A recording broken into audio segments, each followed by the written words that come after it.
చేస్తున్న రావణుడి కుమారుడు ఇంద్రజిత్ తలని బాణంతో ఒక్క వేటుతో వేరు చేశాడు.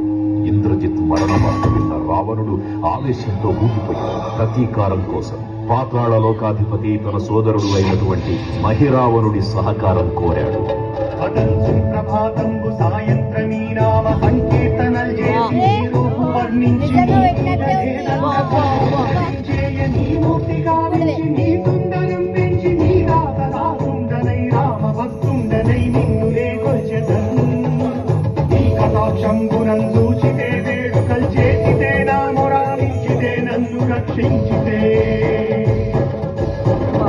తంత్ర విద్యలో ఆరితేరిన మహిరావణుడి దాడి గురించి విభీషణుడి ద్వారా ముందుగా తెలుసుకున్న హనుమంతుల వారు తన ప్రభువుల విశ్రాంతి మందిరానికి కాపలా ఉన్నారు.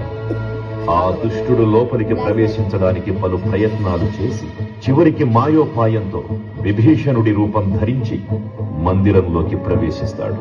నిద్రిస్తున్న రామలక్ష్మణులను అపహరించి పాతాళ లోకానికి తీసుకుపోతాడు.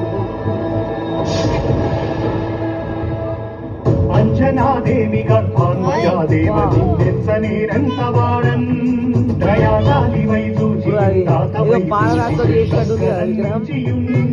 తొల్లి సుగ్రీవ కుమ్మంత్రి వై స్వామి కార్యార్థమయ్యేగి శ్రీరామ సౌమిత్రులను చూచి వారి